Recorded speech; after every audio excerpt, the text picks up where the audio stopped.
Breaking news in the NFL, Minkah Fitzpatrick now the highest paid safety in the league. The Steelers giving him a 4-year extension worth about $18.5 million per year. He's guaranteed $38 million at signing, according to reports. Fitzpatrick came in at number 97 in Pete Prisco's ranking of the top 100 players in the NFL, but he is now paid better than any other safety in the NFL, surpassing Jamal Adams, who's making $17.5 million per season. Let's get Ryan Wilson in here. Ryan, what do you think of the deal? And the first deal made by Omar Khan, the new general manager of the Pittsburgh Steelers, the first big splash anyway. It makes sense, Chris. And Minkah Fitzpatrick was always going to be on the Steelers' radar in terms of getting paid.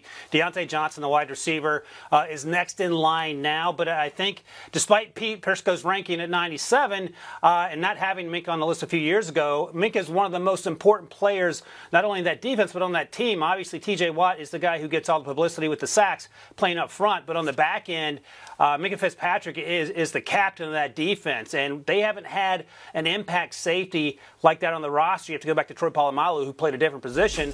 But I think it's a rare case that the Steelers will give up a first-round pick for a player during the season. They did that for Minkah Fitzpatrick and got their return on investment and then some. He changed the way that defense played. They had some issues in the secondary, and he was a big part of making that defense what was a mediocre unit to a top 5, top 7 unit since he arrived. His versatility is a big part of what they do. His ability to play cornerback if they need it, play in the slot. He was doing a lot of that in Miami before the trade, and obviously his ability to play free safety, one of the smartest players on that team. And again, it's not surprising that he got the deal, nor is it surprising, Chris, that he's now the highest paid safety in the NFL. I asked Pete Prisco via text, how many guys would you rank ahead of Minkah Fitzpatrick at the safety position right now? And he just said, a lot. Where does he rank to you? Well, I did the ranking yesterday before the great Wilson blackout of 2023 got me off the show. There are 10 safeties that Pete had in his top 100. Minkah ranked 8th, and I texted our buddy Brian McFadden, who played for the Steelers for those 2 Super Bowl titles, and he said that is way too low, and I agree. I don't know what Pete's animosity is against Minkah Fitzpatrick.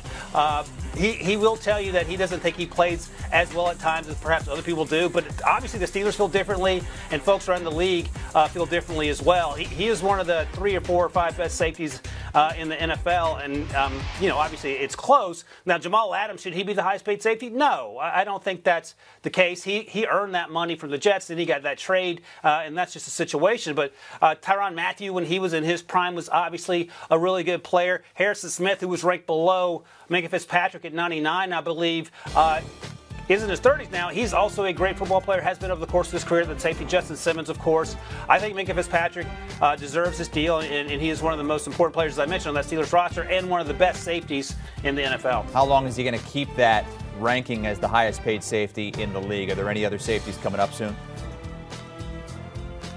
Well, that's the question. Justin Simmons already got his deal. Budda Baker got his deal. Will be interesting to see what happens. I mean, there are guys like Isaiah Simmons, who obviously came out a few years ago. He hasn't quite lived up to the expectations of being the next highest paid safety. So that'll be something to watch. And unlike other positions like quarterback historically and even wide receiver more recently, the safety position isn't one where if your contract is up and you're coming off that rookie deal, you're going to be the next highest paid player. It doesn't really work like that typically. Perhaps something to keep an eye on in terms of as it relates to the Steelers, as I mentioned before, Diontae Johnson and the deal he's looking at. I would imagine he's looking for the $25 million range. We'll see how the Steelers feel about that. He's incredibly important to what that offense does. And Pete Prisco actually ranked Diontae Johnson higher than Minkah Fitzpatrick. I think he had him 70th, which was surprisingly high even for me as someone who follows the Steelers closely. So he'll be the next name on the list in terms of the next safeties down the line to get Minkah Fitzpatrick money. I don't know if that person is currently in the league still on their rookie deal. How about going back to that trade that the Steelers made a few years ago for Fitzpatrick? Basically, they shuffled around some picks, but they basically gave up a first-rounder for him and sent that to the Dolphins. How does that look now?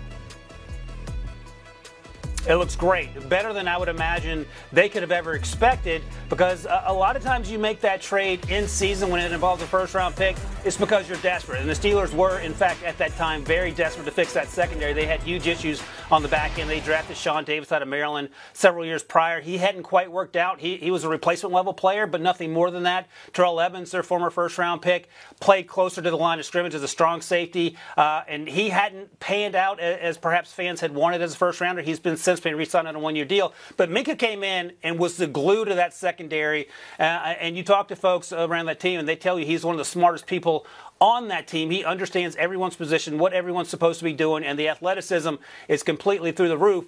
He was a leader at Alabama. Things that Miami didn't go quite like he wanted out of Miami. That happened, and he's since been a leader in Pittsburgh. I think Pittsburgh is probably elated with the return they've gotten on that trade. Again, a team that very rarely trades first-round picks, and when they do, they usually hit a home run. Incidentally enough, in 2003, they actually traded up with the Chiefs to get Troy Polamalu. The Chiefs ended up getting Larry Johnson, the running back. I think the Steelers got the better end of that deal, too. But it's a rare occasion that they move around the draft board in the first round or trade first-round picks.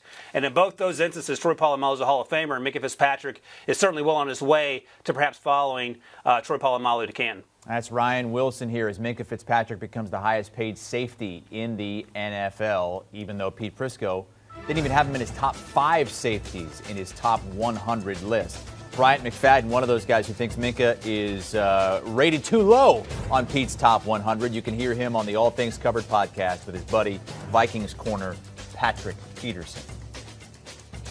Do you want a sports network that delivers everything that matters about the game? The highlights, the picks, the instant analysis, no yelling, no fake debates, no politics.